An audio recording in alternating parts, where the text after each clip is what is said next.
very good morning to each one of you. And I'm very happy and excited to be with you on this day, the 10th of March 2022, when we celebrate many events. As we heard already, you'll be celebrating the Women's Day today in a special way. So that's why I have got a lot of activities and it makes a big sense for us. I'm also here to address on the issue, on the topic about the celebration of the 400th canonization of two of our important figures in the Society of Jesus, Saint Ignatius of Loyola and Saint Francis Xavier. I'm sure all of you know who is Saint Ignatius of Loyola. You must have gone through a just call, ongoing programs here, and you must have heard about it, or at least in the interviews you must have been asked about what about Xavier and who is the founder. Certainly you know about it. And this year the Society of Jesus is also celebrating 500th experience, a cannonball experience of St. Ignatius of Loyola. On 22nd March 1521, Ignatius, while he was fighting against the French as a soldier, the cannonball hit him, and that made a difference in his life and brought him conversion experience. And that's why we are all here. Often we are referred as Jesuits, as sons of St. Ignatius of Loyola. I'll speak about daughters of St. Ignatius of Loyola a little later. And that's why that feast is being celebrated. You must have had already the programs here, online and offline as well. And today, on the 12th of this month, you can keep the first slide, the same thing. We'll be celebrating the 400th canonization of Saint Ignatius of Loyola and Francis Xavier. As I said, Saint Ignatius of Loyola is considered as the founder, the one who inspired the first group of young men. He was a little senior, when he started his studies in Barcelona, Alcalá, and Salamanca. Later on, in Sorbonne University in France, Paris, he was 36 years old. Can you imagine? 36. We are all, some of us have already crossed that age. But at this age you are going and sitting in the class. It made a big difference. And there he tried to collect the first band of group of people who could understand his way of thinking and going about. And that's why that event is very important, the conversion experience, because when the cannonball shattered his leg and he broke his leg, and there was no way out. And finally he realizes that instead of winning the kings of this earth and becoming great among the people, he says that all my service, whatever I do, it should serve God and His people. And that is the experience that he goes, that is a spiritual experience.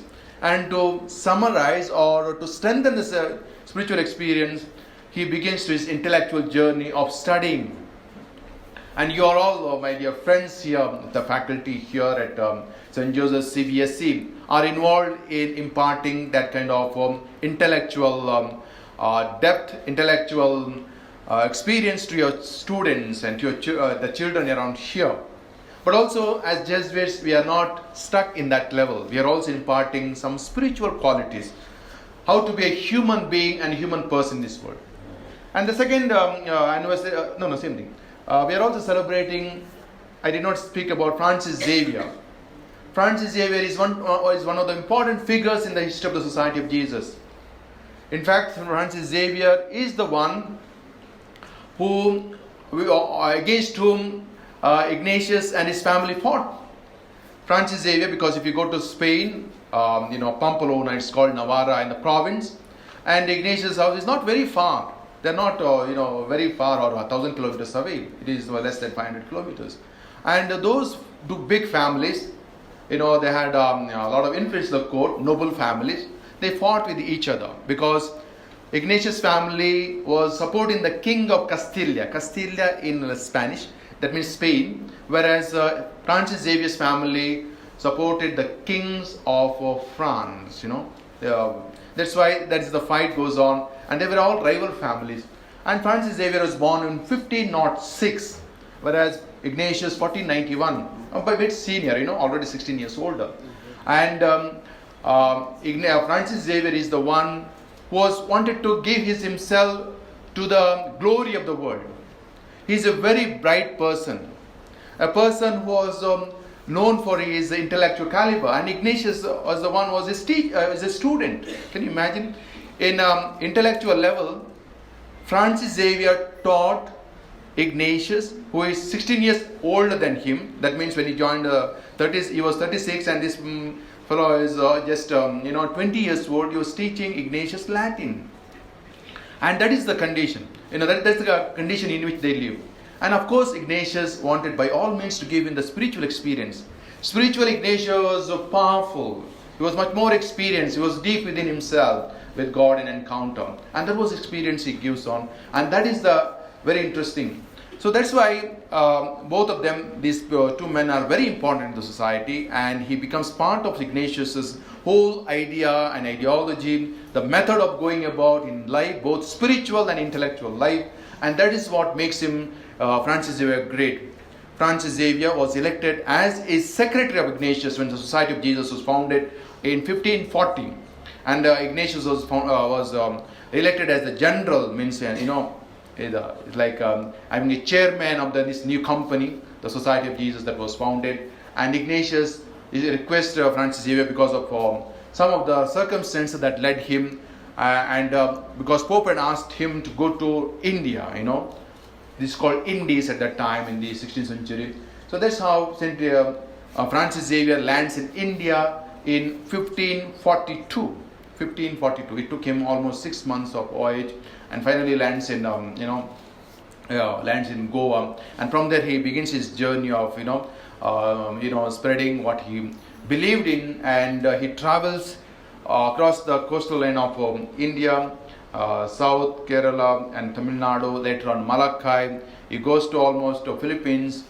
He goes to Japan as an ambassador of Pope, and finally he plans to go to China.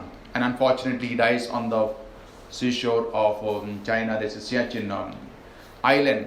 What is fascinating is when he died, Saint Francis Xavier was, how old was he? If he was born in 1506 and died in 1552, just 46 years old. That means in his he lived 10 years of his life in the missions, what we call today, and we are all here, most of us, because of him. And Francis Xavier is the one. They say that out of 10 years he must have spent 7 years on the sea voyages. That means he is a very powerful person. In the sense, he did not have guns, he did not supported by these colonial rulers, but he was a person completely taken up by the person of Jesus for him, and he was able to give that love to others, and what he experienced he was to give others. Okay, next slide please. That is so short about Francis Xavier. So I would like to speak about what is canonization. We said 400th anniversary of the canonization of Francis Xavier and St. Ignatius of Loyola. As you know, within the Catholic Church, I would like to say Catholic Church, not other denominations or Protestants, other thing. Within the Catholic Church, Roman Catholic Church, we have this method. When a person is died, if a person is holy, a person is considered as of great virtues, then he has to be recognized publicly. You must have heard about Mother Teresa. Even before her death, when she was around, we said that she is the living saint. She was called as the saint of the gutters. She was because of her work with the people. And she was a person who was given up herself, not only to God, for our fellow human beings. The destitutes were very poorest, the poor in the streets. So people recognized her holiness. Because a person who did not have that kind of caliber, a person who has not loved so much by God, certainly would not be able to do that. You and I may find difficult to person a leper and take it, the person who is in the street, bring it to a house and feed and clean the person. St. Ignatius of Loyola and Francis Xavier were considered as person of great spiritual depth, a person of holiness who could draw people to God, who had the great capacity to think the unimaginable. People who had the capacity to go beyond the little confines. They could listen to the Spirit in the words of, in our theological language, spiritual. There are many saints, For example, to understand better, Mahatma Gandhi. Once he had that kind of experience of God, he became a completely different person once he returns to India in 1915. Mahatma Gandhi, he begins a new life with his satyagraha, with his own of spirituality. Everybody begins to drawn towards him. Nobody was left out. And there were not many other leaders. He was the leader. Everybody recognized him. He's a person on whom we can trust. Gandhi did not take up any arms or ammunitions, because for him is the non-violence. So the satyagraha. Satya means truth. Agraha means we are, going towards that truth. Perception. Encountering the truth or conquering the truth. That was his whole life. That's why Gandhiji was called Mahatma. Big soul. By whom? Rabindranath Tagore. And afterwards, we all recognize him. He's a person of great qualities of virtues, saintliness. For me, Mahatma Gandhi is a saint. He's a saint because nobody has to give him a title as such. But within the Catholic Church, it's not like that. Canonization means the person is so of great caliber, as I said, he has to be publicly recognized. So we have got many stages. The first one is after the death, few years, some people begin to say that, okay, this is the person I would like to emulate. I would like to imitate. That's why they begin to, they have to pray to him. Because as in our spirituality we understand, people who are dead, holy souls always remember us. Am I right? Many religion. We have not necessarily Christianity, even Hindu or Islam, that's why we go to the graves and pray, and we light the candles, and we have got special devotion. We begin to pray to them. Because if a person has lived his life, her life on this earth with such a beauty, of holiness, great virtues, certainly that person will have to be in God, with God or divine. It's not necessarily with Christ or with Shiva or Vishnu or Allah. I'm saying, Muhammad Paigambar. It is not that way. Because divinity has no name. The God, that name that you have, that is our name that in our human language that we are given. So, within the Christianity, such people are prayed to. We pray to Mother Teresa. We pray if we have a great moms or grandmothers or fathers who are really of great virtue, we begin to pray to them. Because so that they pray to they request God or the angels and bestow blessings. So the first stage that we have in a Catholic Church is called servant of God. Servant of God. It has to be recognized publicly by the bishop, and there's a procedure that is follows. The second one is called venerable. Venerable, as the word says, we begin to venerate. Means I'm saying that his person is taken into consideration. The third one is called blessed. Earlier, Saint Mother Teresa was called as Blessed Mother Teresa. Am I right? You must have heard about it. It's also a public, we have to make a public announcement. It's a big service in our churches, and that's why it's called blessed. And that thing happens in 1598 for St. Ignatius of Loyola, Francis Xavier, 1598. That's after many years of death, If Ignatius died in 1556, 66, 76, 86, 96. So after 42 years, we have this canonization, calling blessed St. Francis Xavier. The third, in 1622, after many years, because there's a miracle has happened, the person's devotion towards Francis Xavier, Ignatius has spread all around the world. Then they consider as that this person can be taken to the altar of God, in our churches. Only then we can say that, and publicly proclaimed by Pope, is called canonization. So that's the event. It's interesting for you all because it may not be, for you it might be difficult to understand, but this is the way of canonization takes place, and many are of such category.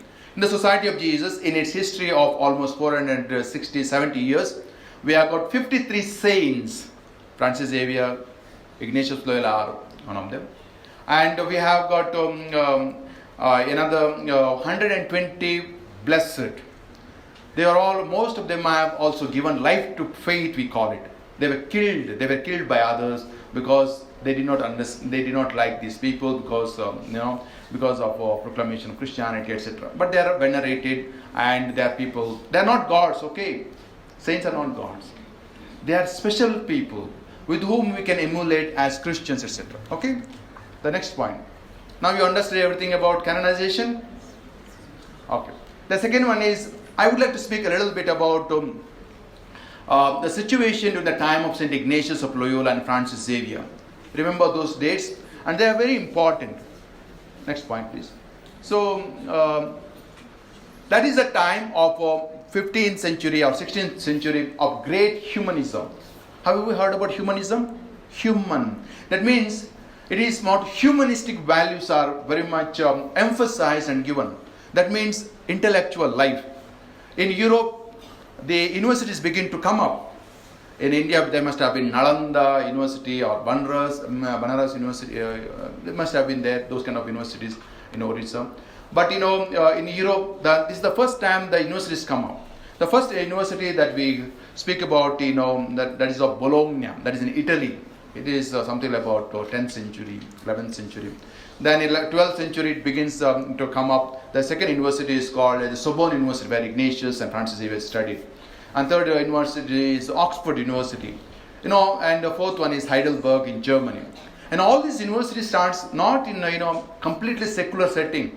They all start in the monasteries, where there are priests and nuns. That's what studies. And humanistic centers were all those where they begin to study languages, the old languages of Latin, Greek, for example, and other biblical language, Aramaic, etc. It's all Europe was a Christian countries at that time. By the time the Middle Ages, or what we call the 15th, 16th centuries, everybody is a Christian at that time, and they begin to learn more about Bible. Go back, and this period is very also important of art and architecture. Next point, please. So one of the luminaries of this humanistic culture is Desiderius Erasmus. Have you heard about him? Erasmus? Actually, if you go to Europe, there's a program among the universities. You can go from one university to another, hopping, doing courses. It's called Erasmus program by the European Union. It's a very important, very interesting thing. So he's one thing. So the second one is lot of art and architecture, the new buildings and other things. People begin to open their ideas. Europe is, don't think that the Europe was in 16th century as of today. The small kingdoms, some principalities, people had no education. All superstitions what we have, they had also earlier. They were like barbarians, killing at each other, and they are fighting at each other's kingdom, even though they were all Christians. Don't think that the religion brings together. I don't believe that. Always fight. Even the fight that is going on between Ukraine and Russia, they're all Christians, the same Orthodox Christians, and majority of them. Always the same religion, has also this problem of fights and things. So there's a lot of intellectual life in Europe. New avenues, new vistas, new thinking comes up in the lives of people, the family life, and etc. The medicines and everything, etc. comes up in life, those things. And mainly at the time, education. Don't think, friends, there was education of computers. No, there is Ganakantra irlilla samayadalli. There was no computer. There is not even anthropology. There is no economic. Whatever economics was, there is of Aristotelian understanding. There is not something like political science, or there was no biology, chemistry. But at that time started the astronomy, not astrology. Astrology only here, okay. There was no astrology there. There was astronomy, cosmology. That's what they studied. Geography. They would study those things. They would study about biology in general at that time, And that is, mathematics was very important. These are the studies they had, and basically it was studies of language. So that is the time. And it was time is also constant wars among them. And at this time, they begin to see explorations. You must have heard about 1453. What happens in 1453?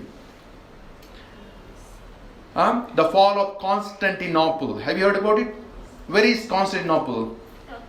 Turkey, Istanbul. Today's Istanbul is nothing but Constantinople. Okay, that city was named. A place was named Constantinople by Constantine, the king, emperor of Roman emperor, in the around 320, I suppose. He went there and he conquered the east, and he made the kingdom of the east. Roman empire was spread even to the east. That was Constantinople. It was so big, so they started this thing. So in 1453, at this time we should know, there was a trade relationship between Europe and India. India is not just today what we have on Kashmir to Thiruvananthapuram here and down. or Bengal, what you call in the northeast, what we have to until the Punjab. It was today's what you call Bangladesh or Burma, you can say that. Now Nepal, today's what you call Pakistan, Afghanistan, everything was one, at those times. You must have heard about King Ashoka, Gupta's time. It was a huge territory. It was also Indian that's why called Indian subcontinent. So there was a trade happening between the Arabs. Arabs were in the center. You must have heard about, And this trade was going on between them. And 1453, these Arabs captured Constantinople, which was a Christian, very much Christian. These are what we call today, this is the Constantinople, Turkey and other things. They were all Christian countries. Okay. They always it is a transformation. One religion comes, another religion takes over, another religion takes over. Okay. That is the aspect. And during this time, what happens was this. They take over Arabs take over Constantinople, and the trade between Europe and Asia, what you call Indian subcontinent, does not take place. And during this time, there is a plague happening in Europe, and 1/3 of the population dies. 1/3 of the population. So they're looking for something, medicinal plants and other things, and that's why they come search for sea routes. And finally, we know Christopher Columbus, instead of India, he lands in West Indies and today's Americas, what we call, in 1492. And 1498, Vasco da Gama comes to Cochin, and that's how sea route is found to India, and that's how the development. It's very important for us. And architecture, Leonardo da Vinci, Raphael, this is the time they do a lot of paintings in Europe, especially Raphael. What are da Vinci's special paintings? Leonardo da Vinci? Mona Lisa, then? Last Supper, then? Yeah, a lot of... Yes. La Pieta? Michelangelo, I suppose. Okay, there are a lot of things it happens, and we can speak a lot about, because I'll take more time about this, because I can speak on these things. Then, okay, next point. Then with the colonization, then all the Europeans come to India, in Asian countries, and begins the colonization of Dutch and the French and the Spanish and Portuguese and all sorts of people, British finally, and they took over. And this is the period of enlightenment, what we call new ideas. Leonardo da Vinci, he was also a scientist, not just sculptor. He was a scientist. He's the first person to invent many other things, medicinal things, and it's a period of enlightenment, new ideas, rationalization, not about religion. This is about thinking, something new ideas, etc. Coming to India at this time, we have got a Mughal empire in India. 1526. What's that important date? Year. Babur comes to India. Am I right? From Afghanistan, Kabul, and he makes finally Delhi as the capital city. 1526. Then we have got in Karnataka Dasa Sahitya. Have you heard about Dasa Sahitya? Bhakti movement. Kanadasa, Purandadasa. These are the big names here. There's a lot of spiritual renewal happening here in India, in Karnataka as well. Instead of, it is the 12th century we have that Basaveshwara, all this movement of Basaveshwara, Lingayat religion is being found. And it is Lingayat, it's called Shiva. Shiva is the main person there. He is the deity, it's worship. And with the Dasa Sahitya, we see the Vishnu. The devotion to the Vishnu comes up, and Bhakti movement takes a new movement. And the Vijayanagara Empire becomes a very important place of new renewal. Hindu revival takes place. Hampi is another temple, Jagannatha. Then Bahmani Empire in north of Karnataka, that is Bijapur, Sultan, Bahmani Sultans, and Goa. Then we have got Nayakas of Kaladi, and his name is Shivappa Nayaka. You must have studied about those things. And Vadayas of Mysore. This is about the situation. I'm trying to give you this kind of situation in context in which these things happen, canonization, other things. Next. So then it will be easier for us, and it is fascinating, how all these things take place. Going back to Francis Xavier and Ignatius, both of them come from very noble families, but rival families, as I said in the beginning. They fought at each other. It is said that 2 of Francis Xavier's brothers must have killed at that war. That is what the tragedy of it. And but once they go to Paris, they join together because that's the only place of study. You know, everybody is looking for some new ideas, and they go to Paris, both of them. In fact, Loyola, Ignatius was the first one to go. As usual, there were PGs, you know, not post-graduation, friends. What is PGs? Paying guests they were.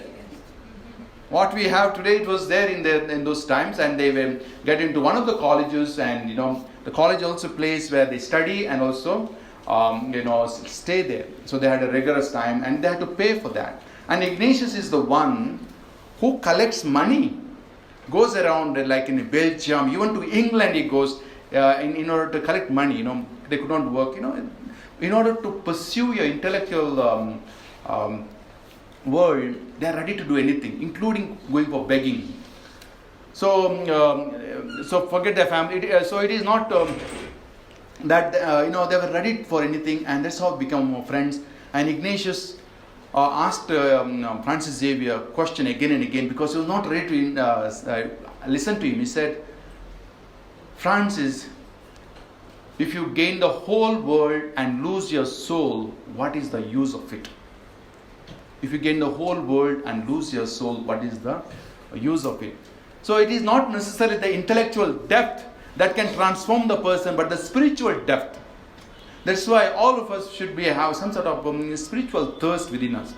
Maybe teaching all the secular subject of history and other things, but we should have the spiritual depth within us, because we live in a family, we live in a society, we live other people of other faiths.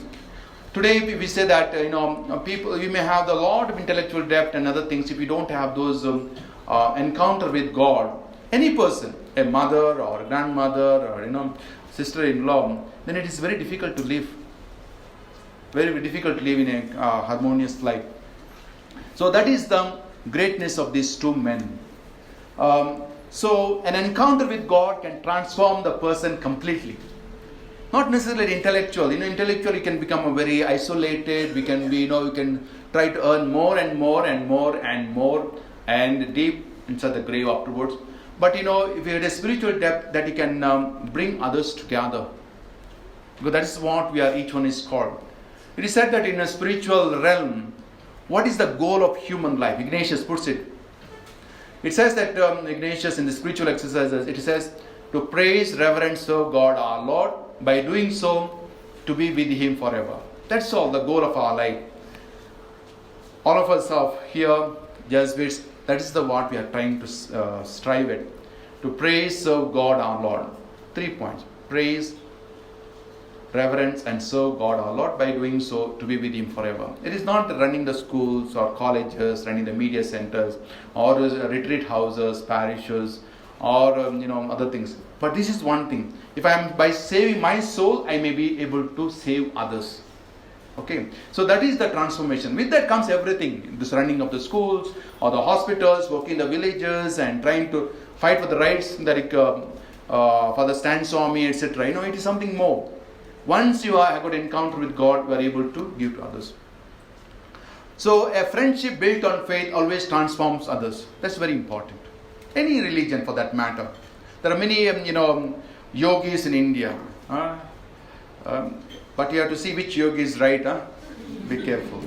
So, but there are many people, holy people, in all the religions. Hinduism, Islam, Christianity, Jainism, Buddhism, there are very holy people. There are men and women. We'll have to see them. Holy men and women, they don't look for themselves glory. Religion does not matter for them. It is not that they are self-serving the religion, but it goes beyond. The transforming goes beyond. So if it is, for example, I am giving an example, if we Jesuits, members of the Society of Jesus, we have got 15,000 around the world and 4,000 in India. If you had just come here and educated only the Christians, who only become Christians, we would not be serving the purpose. That means we would have become fundamentalists. We would not be able to transform. Our goal as Christians, as as Jesuits, our goal is everybody is sons and daughters of God. Everybody, any religion you belong. That's why we don't have Taratamya.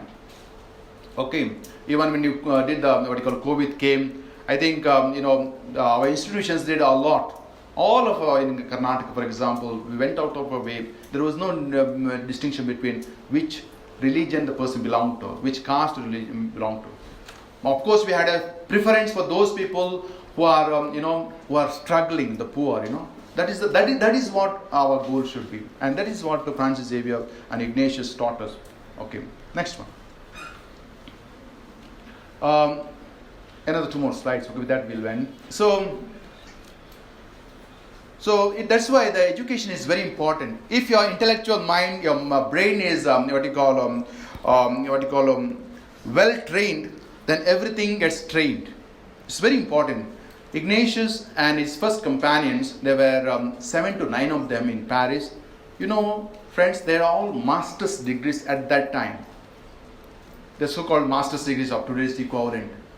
And because with the education, when we are able to evaluate things in a greater level, then you are able to transform others with your spiritual depth. That's why education is very important. Intellectual curiosity is very important. That's why we have got varieties of studies and etc. Okay, next. Okay, this may be very interesting to you. Often, I don't know why people do not ask me. I give a number of talks here and there about Jesuits and other things. Why there aren't any women Jesuits? Why Jesuits are only men? Did that question come to your mind any time? Did you ask? You need to ask. Next time, you just call it ask. Why is that? Always you talk about men. Ignatius, men and women for others. That's the slogan we have in our schools. We are forming men and women for others and with others. Then what about women? Don't you have place for women? Of course we have. All of us Jesuits come from our families, We have got father, mother, brother, sisters-in-laws, So we come from our families. And so, in the beginning, in the history of the society and life of St. Ignatius, because of his great spiritual depth, the kind of retreats he began to give, that means sharing his own personal spiritual experience with others, many were drawn to him. Among them are also women. To tell you frankly, women were they were the big donors in the early stages of the Society of Jesus. They understood much more better than these men, because this poor fellow wants some money because somebody is, somebody has to study, somebody is sick, etc. So one of them is Teresa Rajadella. She is the wife of a cloth merchant during that time in Spain, and when she came to know about Ignatius, the kind of energy and enthusiasm and spiritual depth, the whole family took Ignatius, and they had a great respect to him. And later on, her husband also supported Ignatius. And later on, her husband died. During those times, people would die quite early because of the illnesses, and she had no children. Then she says that, I'll leave everything, the property, to Ignatius and his company, Society of Jesus. We don't own personal anything. We just own nothing. We own everything in common. So she gives her property and says, I want to be a Jesuit. And Ignatius said, okay, if you can devote your life to God and serving others to work for the welfare of women, etc., why not? So Ignatius, after makes a lot of discernment, and finally she becomes a Jesuit. She takes the vows: poverty, chastity, and obedience. And these are the 3 vows you have to take. That means poverty, we have to live in poor. We don't own anything, whatever belongs to common. The second is chastity, that we live celibate life. No, we don't have anything to do with not in a forming family or all those things. Understand brahmacharya. Then the third one is obedience, that we obey our superiors. When he says you go. You don't get stuck. The roots, you have to be taken out. They will cut it. So that's what. So Teresa Rajadella is the one. She founds, and of course she doesn't live with the Jesuits means, but she becomes obedient to Ignatius. She starts her own house and other things, etc. Then Isabella Roser, and these people, these people are rich. Who can study in the 16th century, friends? Only who had money, isn't it? My grandmother could not study. We come from Madantya, Beltangri. So my grandmother could not study, and my grandfather, born in 1904, he could study until 3rd grade because that was the school around. Otherwise, they had to go to Mangalore, Aloysius College at that time, 1904. Not even buses at that time. So, only because they had little money, they could afford because you had to pay. In the 16th century, only rich, only noble could study. So, of course, we have to understand these are all, that kind of families. Isabella Rosa is another woman, and they come from a noble family, and along with the Franciscus Creelus and Lucretia, Dev Nandini, they all become Jesuits. They take the vows and they begin to work with women and educating others and people, etc. And there is another woman called Juana of Austria. J in Spanish pronounced as Juana. Okay, J is always Juana. That Francis Xavier is called X is called Xavier. Okay, so Juana of Austria. She was the sister of King Philip II of Spain, and she's the one who funded Francis Xavier's journeys and gave a lot of contribution to the society for studies, education, etc., etc. And she also becomes a Jesuit. And Ignatius did not have good experience with these women, so afterwards it was abandoned, this idea. They stopped. But many people became Jesuits. They called. Many said, one of Austria, then S.J. This he wrote. But many other people are inspired by Saint Ignatius' idea. And this woman is very important. She's a woman. Okay, one Austrian. And she died as a Jesuit within the Society of Jesus. And you may be asking why they are not Jesuits today, women Jesuits. It is practically impossible, canonically not possible also, because Society of Jesus is a priestly is a order. Of course, we have got brothers who do not get ordination, but it's a men. We cannot leave men and women in the same under the same roof. It's very difficult. The second one is it is not practical as well as because women's temperament and men's temperaments are different. It is not a family. We are not forming a family there. In a monastery. So it is something completely different kind of lifestyle. So that's why it was abandoned. Third one is Ignatius found also difficult to manage with women because they have their own world of ideas and because they demanded. When they demanded very heavily. They said, yes, this is what we want. Ignatius said, no, it's not possible. We had to get the permission from the Pope and other things. So poor fellow, and finally he said, Jesuits, don't get in touch with this kind of things. Yes, that's the truth. However, after many years, in 1615 onwards, this is called Sister Mary Ward. Loreto sisters, Mother Teresa, before she get into this missionaries of charity, that whole thing she set up, she was part of Loreto sisters in Darjeeling, that area. And the Loreto sisters, they are all known for their education. They send a lot of education. Earlier education was not allowed for the women.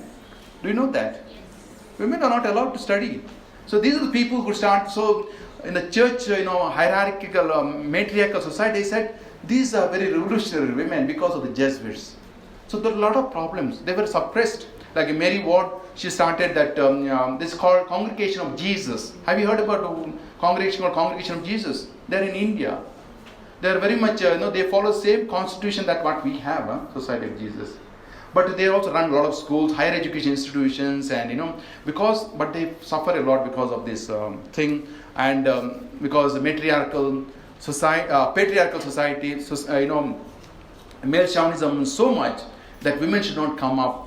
And we are Jesuits are there always saying that no, women also have a place. That's why we have a lot of social centers, work of social work, and women's emancipation, a lot of places, And you are the best example here.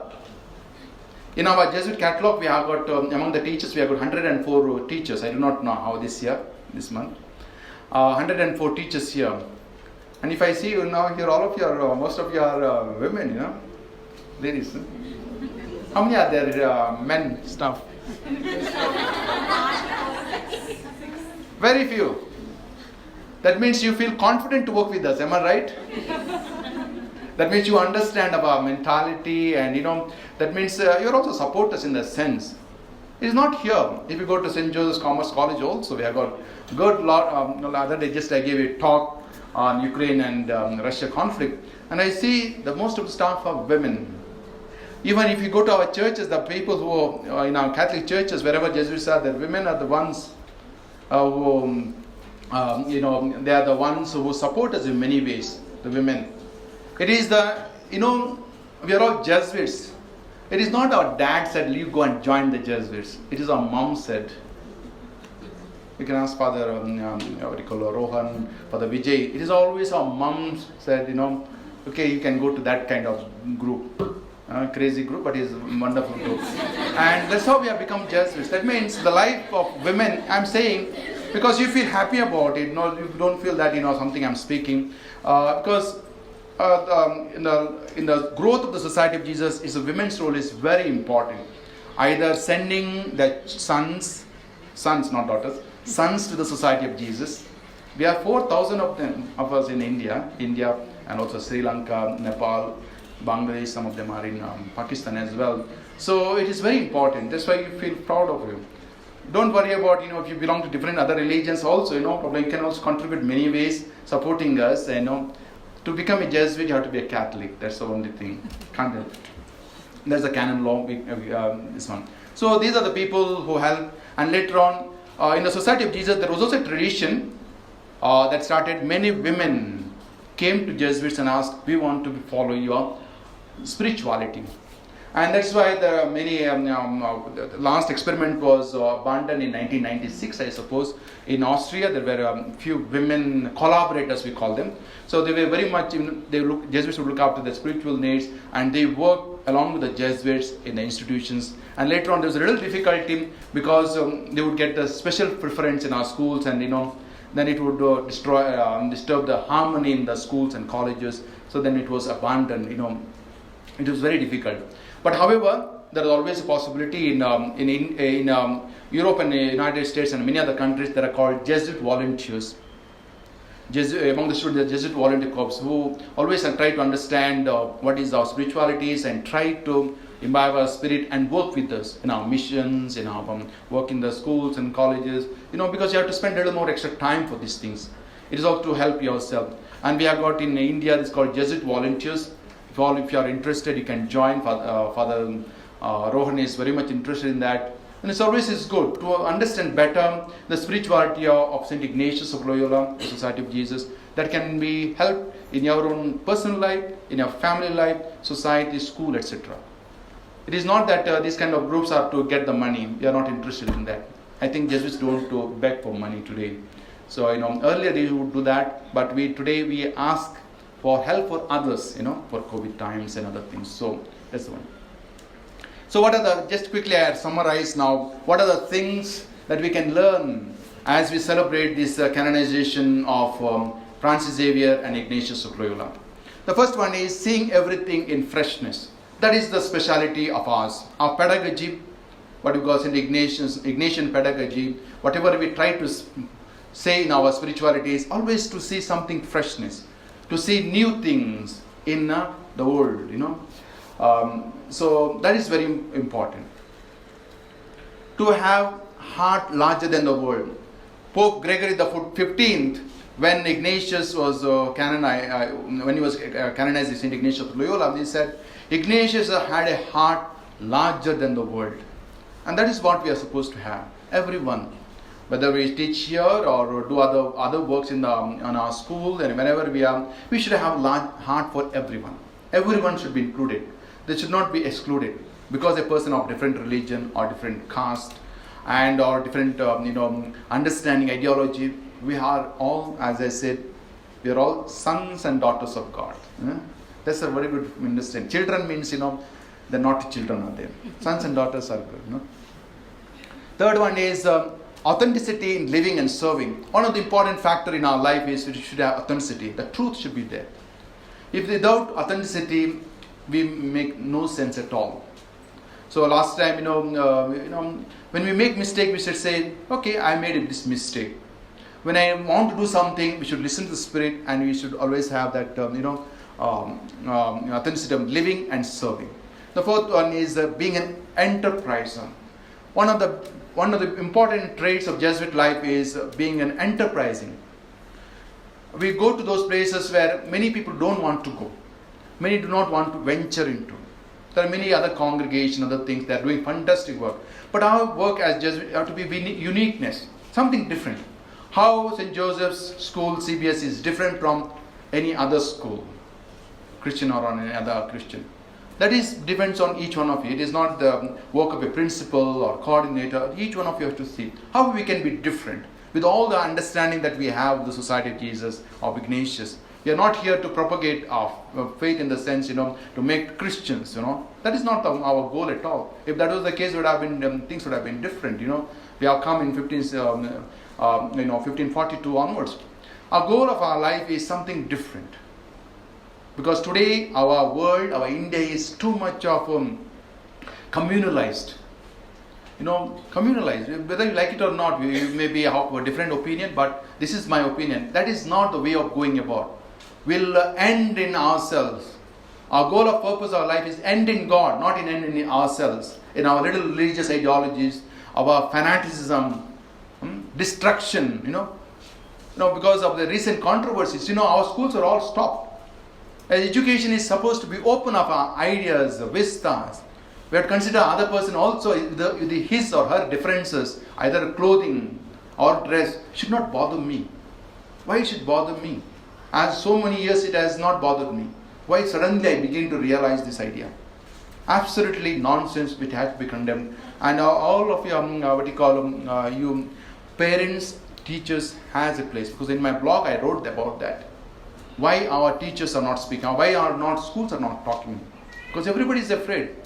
If we are, we should be afraid of God, of our divine within us, not afraid of the petty things of the world. That's why we need to we should be enterprising people. We should be different wherever we are. We may be here because I see the very young faces here. Afterwards, you'll be moving away. I know that. That doesn't mean that you can't be enterprising persons. Then another point is having a foresight of the future. We are a people not for today. Of course, today, we are thinking about the today, but also we think about the future.